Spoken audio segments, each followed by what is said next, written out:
AM 640. It's Later with Mo Kelly. We're live everywhere on the iHeartRadio app. And I hate to start off the show with I told you so, but we pretty much told you so.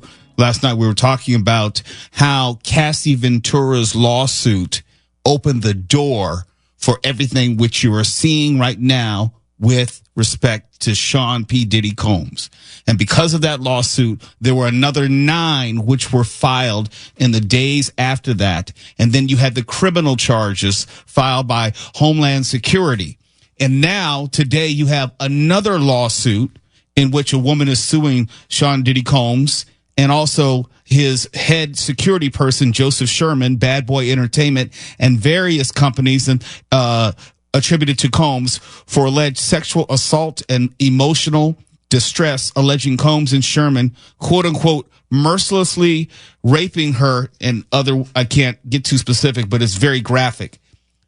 What I'm saying is because of those previous lawsuits, and I said how those lawsuits were sharing information and testimony with the DOJ, Homeland Security, federal authorities, you would have more accessibility to evidence. They were going to be sharing witness testimony, and you could have people who would be coming forward and offering evidence which could further implicate Sean Combs. And you're seeing that right now.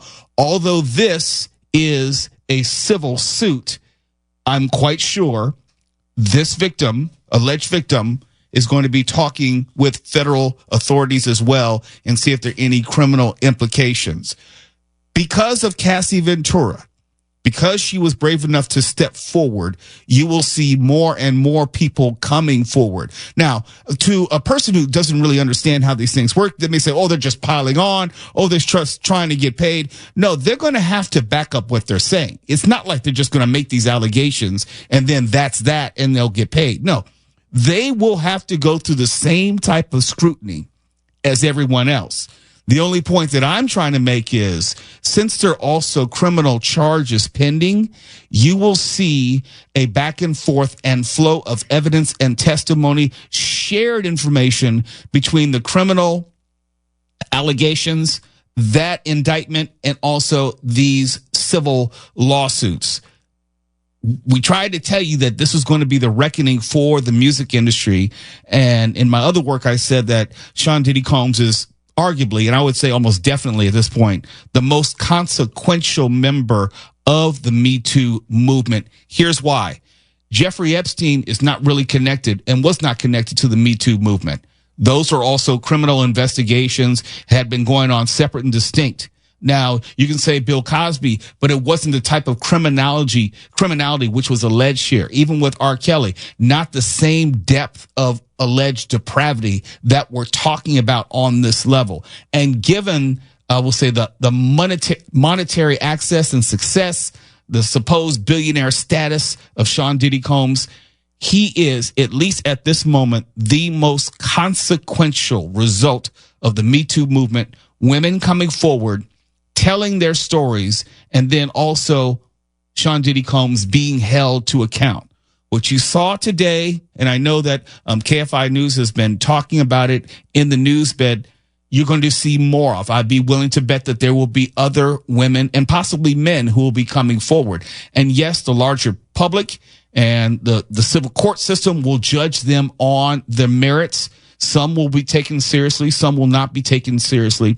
But what you're seeing is, and Tuala and I had talked about this, the difference between Sean Diddy Combs and I would say other people caught up in the Me Too movement, other people, there was a feeling that people were going to be afraid of losing their place, losing their job, losing their career, but there wasn't the threat of physical violence as it's understood with P. Diddy Combs. The people who are coming forward now are saying that they were afraid for their own lives, not just their livelihood, but their lives. They were concerned about whether they were going to be in physical danger by coming forward and speaking. And because someone did come forward, looking at the video right now on NBC4, because this woman, Cassie Ventura, did come forward, it gave not only other people cover, but also protection to tell their stories as well. And with Diddy going to jail, at least in the short term, being remanded, not being able to tamper with witnesses or threaten witnesses. It allowed other people some cover and some confidence to come forward and tell their story. That's the main difference. And we tell people all the time, the threats were real. The concern about violence was real. I know, Tawala, I can't speak for you. I know I've had my life threatened in the music business at least twice that I can think of. I've had my life threatened several times where guns were pulled out. And even at one point in time, the radio station I worked at, we as a station were threatened and told we cannot go out and do street promotions anymore for threat that our very street team will be shot up if we did not pay due to this one specific gang. It's interesting, Mo, for the longest time you had posed this following question that one day ago, the New York Times has finally asked. The headline reads, Sean Combs' arrest has the music world asking, is our Me Too here? Wait, but we were talking about that months ago. I saw this. I said to myself, we need to send you some links. Say that again. Yes. Because anyone who's listened to Later with Mo Kelly knows that we have not only asked that question, but answered that specific question on a number of occasions. Say it again, please, Tawala. From the New York Times, Sean Combs' arrest has our music world asking, is our Me Too here? Well, I think we've already answered that question. We said not only was there a separation between the original Me Too movement, which had largely to do with television and movies / film, the music industry was pretty much skipped over. And we said we had guests come in and tell about their stories about, oh my goodness, there's so much which was going on in the music industry. Maybe it didn't receive the same type of press because the names, by and large, were not as well known, with the exception of someone, the high profile nature of a Sean Diddy Combs or an R. Kelly. You know, someone has to be on a certain level for the general public to know. But we always knew it was right there. It was always there. We talked about it when the Me Too movement first came around. We did not scoff at the idea, but we looked at some of the stories that were coming out, and we said even then, this is 2-3 years ago, we said, this is Tuesday in the music industry. All the stuff you see in these music videos and hear on these rap records when they're talking all this graphic, crude language towards women. This is not just lyricism. A lot of this comes from real life experiences that you and I have seen, that you and I have called out.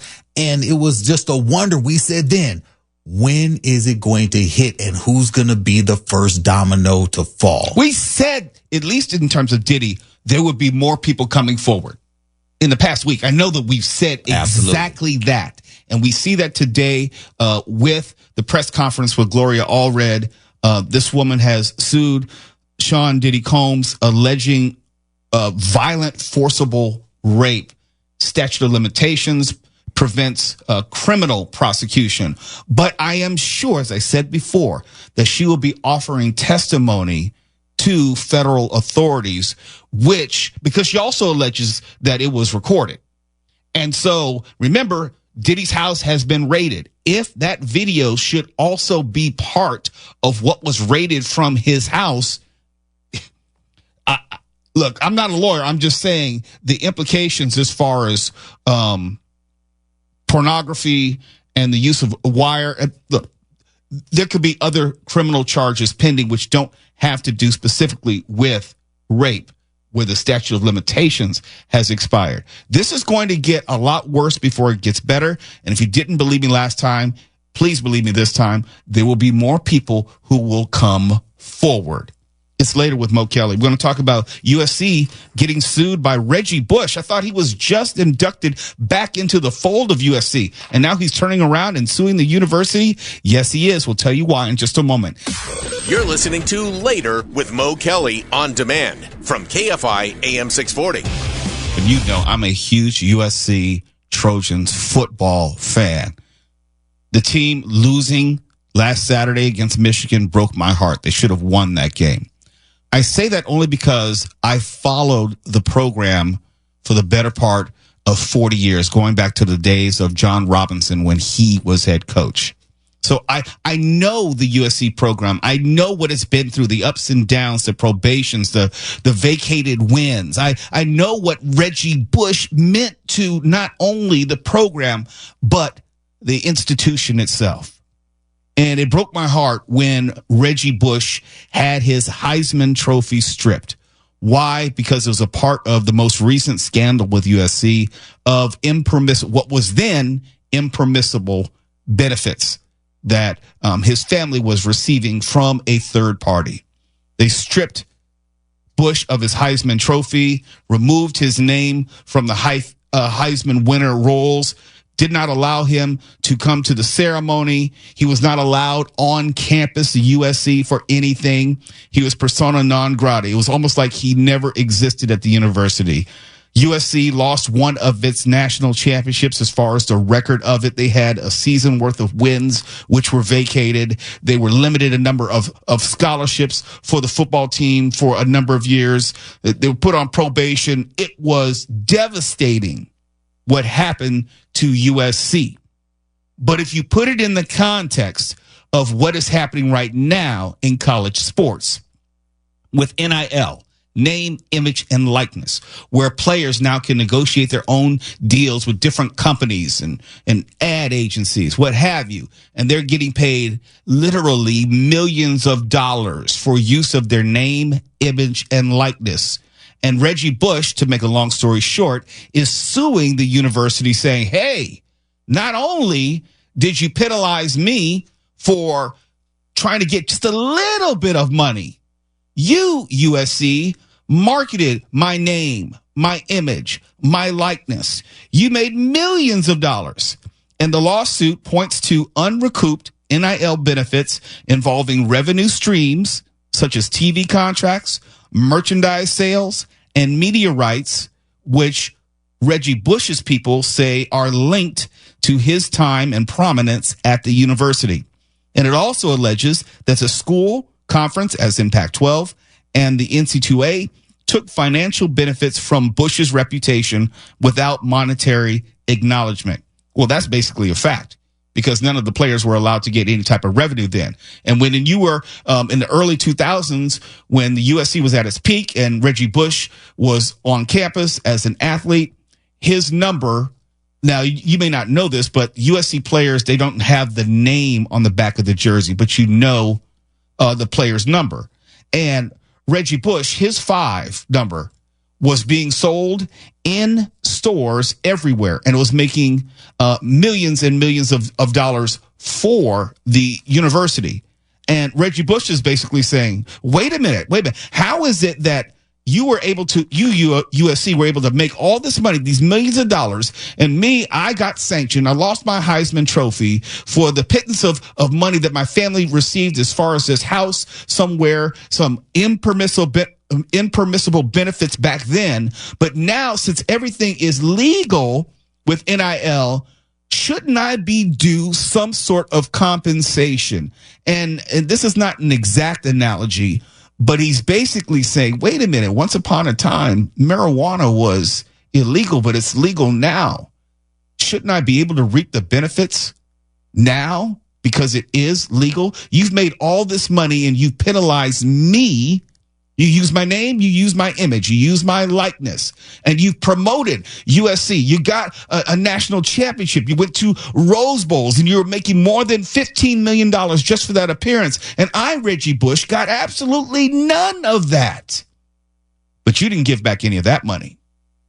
And now that I've been reinstated as a person who's acknowledged by USC, I'm basically paraphrasing, but this is the argument which has been had for years now, decades.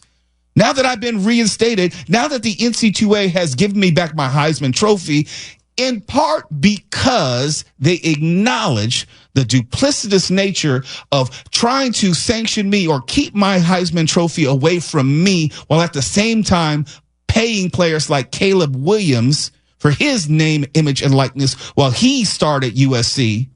You can't have it both ways, USC. That's what Reggie Bush is saying with this lawsuit. You can't have it both ways. You can't profit from me when I'm not allowed to profit off my own name, image, and likeness. And now that you're profiting off of other student athletes' name, image, and likeness, well, I should be able to get a piece of that too, because I helped build what is now the greatness of the USC football program. USC has no comment at this point. But Reggie Bush, I don't know how it's going to turn out, but he has an argument.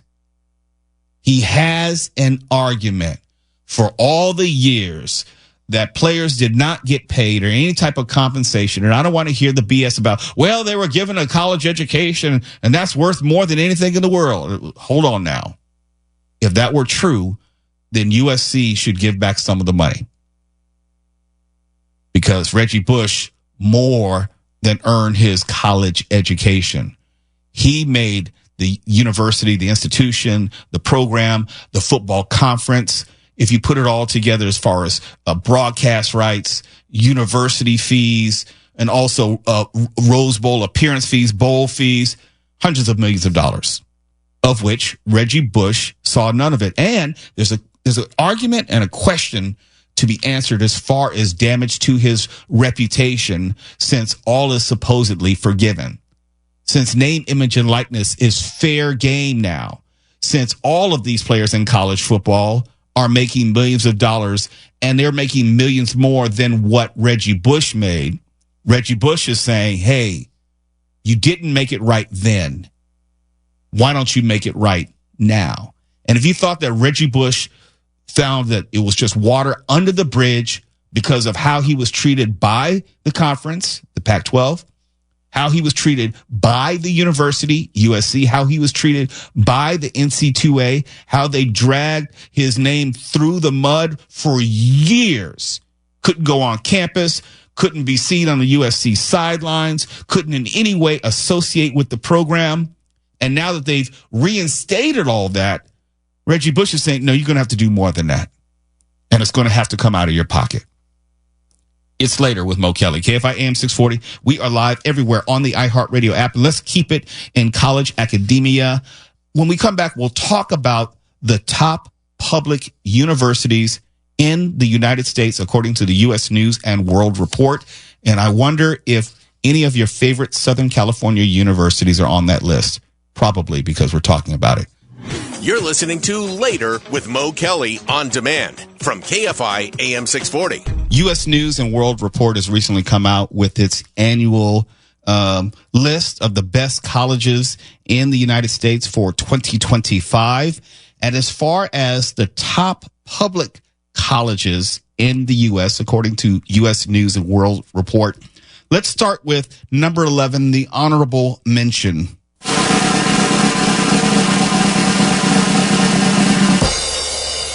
Any guess? Any guess? It is actually UC Irvine coming in at number 11 as the top public college in the United States. And tuition and fees, $46,000 a year. That's expensive, at least for out of state. $14,000 in state. Coming in at number 10.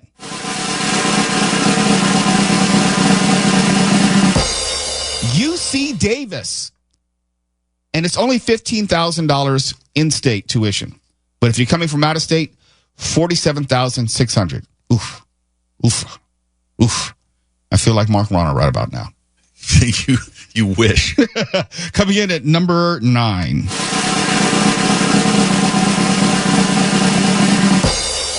Georgia Tech. Cost you $34,484 if you come in from out of state. $12,000 in-state. And you have to stay in Georgia while you matriculate. Yeah, see, that's the problem. Yeah. You know, they make it real inexpensive because they want to keep you in the state. Now, coming in at number 8.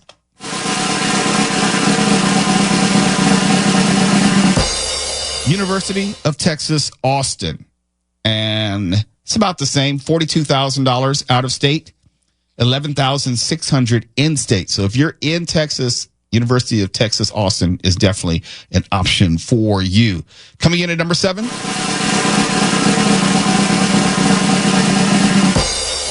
University of Florida, the Gators, $28,000 out of state, $6,000 in-state. That's not free, but that's damn economical. Well, they got to do something to make up for the fact that you can't insure your house in Florida. Life's nothing but trade-offs, okay? I guess you have to give something to get something. Wait, so then who's the mascot for Florida State? Seminoles. Oh, okay. Florida Gators, Florida State Seminoles. Ah, okay. Only because I know sports. Coming in at number 6. UC San Diego. That's one of the schools I actually applied to and got in. That was my backup school. $51,000 out of state, but it's a nice campus. It really is. It's a party school. It's one of those schools where if you got to go to college, yes. $16,800 in-state tuition and fees. Coming in at number 5.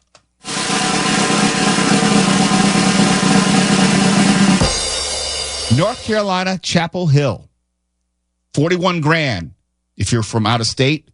$9,000 in-state. Yeah. Pretty economical. Coming in number 4.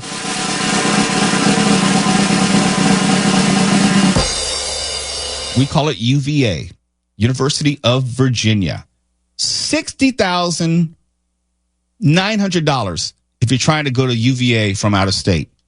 $23,000 in-state. That is not affordable at all. It's a beautiful campus. It's a great school. It's just expensive AF. Number 3.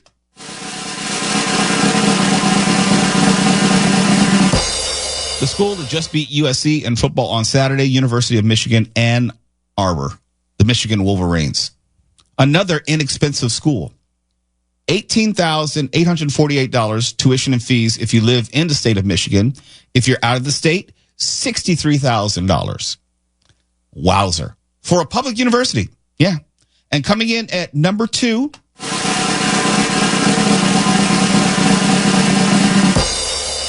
UC Berkeley. $16,800 for in-state tuition and fees. If you're out of state, when I say only, relative to some of the other schools on the list, only $51,000. Is that all? Well, relative to University of Michigan, Ann Arbor, which is 63. For Berkeley? That's pretty shocking. Yeah. Yeah. And coming in at number 1, the top public university in the United States, according to the U.S. News and World Report, and for the 8th year in a row. The 8th year in a row. And I didn't even know this until I saw this story. The 8th year in a row.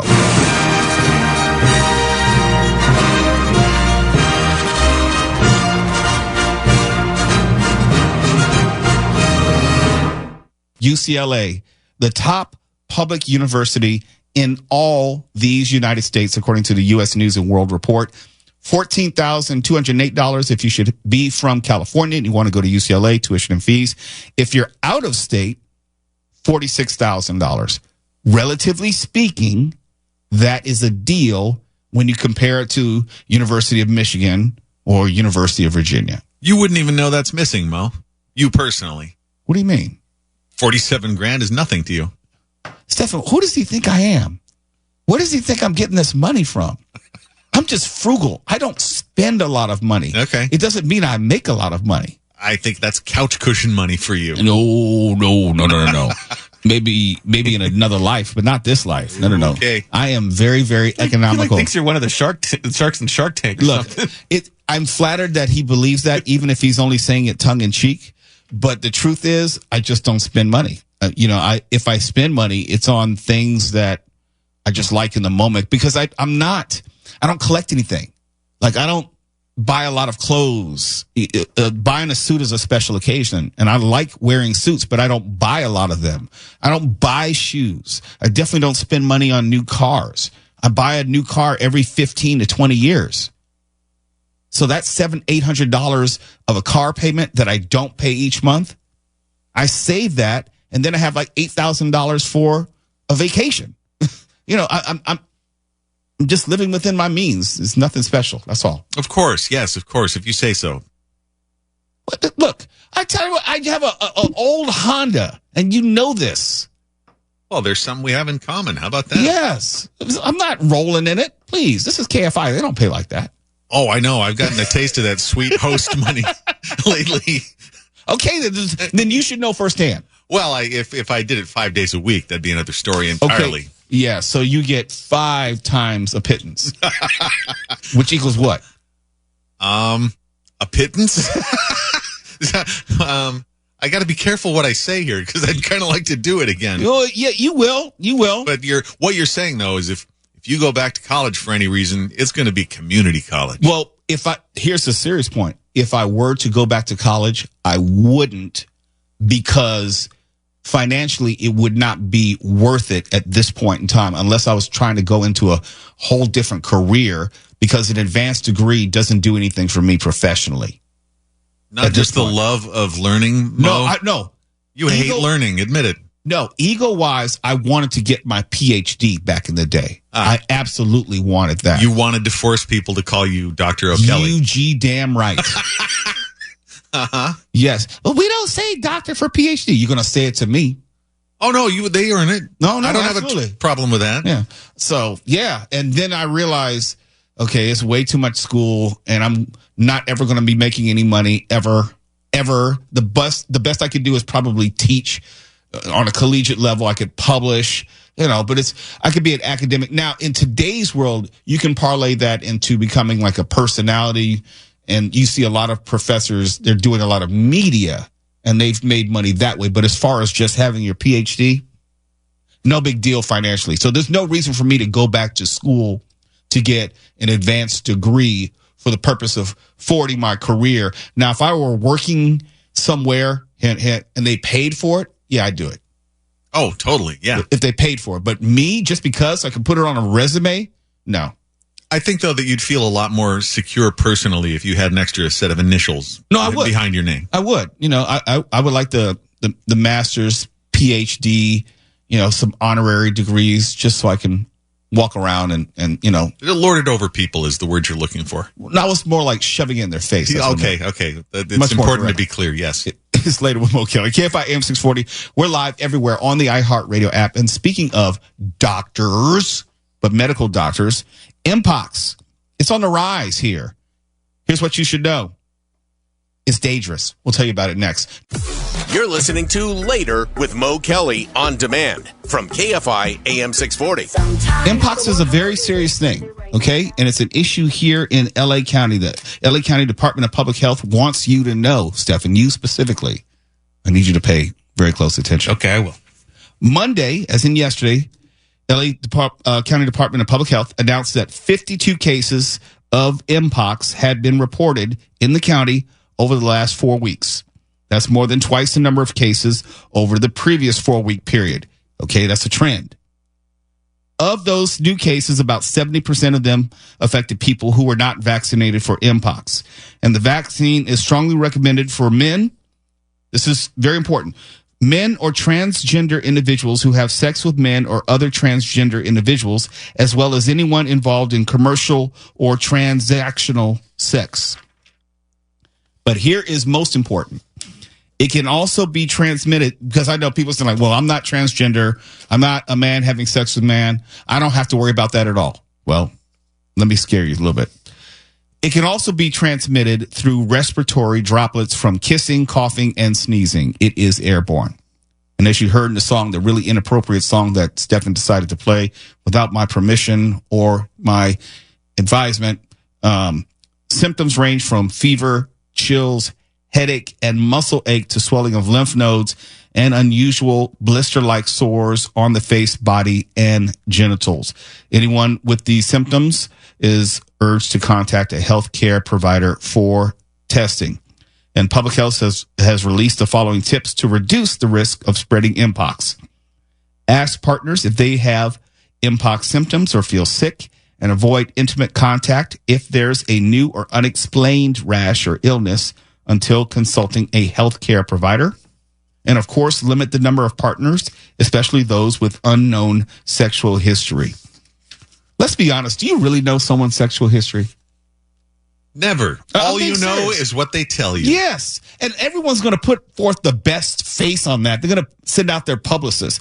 Like, so how many partners have you had in the last year? Have you ever been with a monkey? Oh, my gosh. Trying to have a serious public health discussion. Well, you want to know these things. By the way.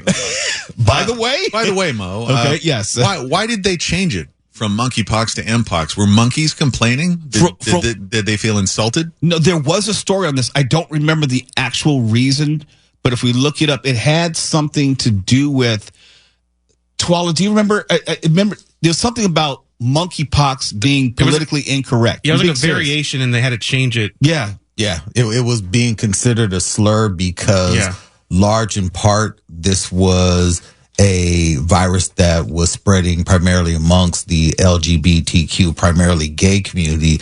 And by calling it monkeypox, of course, as you could imagine, that's like, the hell are you doing? Like we don't need you just naming a disease so derogatorily and then also connecting it to our community. Hell no. So there's something inherently offensive about monkeys. Can be. Okay. Can be. And Mark, I could tell you this, and because you are half black, yes, as being someone who is full black, any connection to people and monkeys is not cool. It's patently offensive. Well, okay. When you throw the race thing in there, I hear that. I hear that. I'm saying like so. Then when you also want to say, well, yeah, this is something that is spread amongst the gay and or transgender community, and let's throw monkey on top. That's like, no. And also you have to include the history of HIV and how that stigma, what that did to the LGBTQ community. And the origins of which they said it came from, unfortunately, and this was wildly inappropriate, but originally the first rumors I remember hearing about it was that is because started with a monkey in Africa. Had sex with a monkey. Yeah. And it's like, what are you, that's how stupid people were. And that was before social media. Yeah. So I understand why. I just don't remember all the particulars, but that's probably pretty much close to it. That's your half black education. Not the hill I want to die on. No, I hope not. I hope not. KFI AM 640. We are live everywhere on the iHeartRadio app. Indifference Therapy. KFI. And KOST HD2. Los Angeles, Orange County. Live.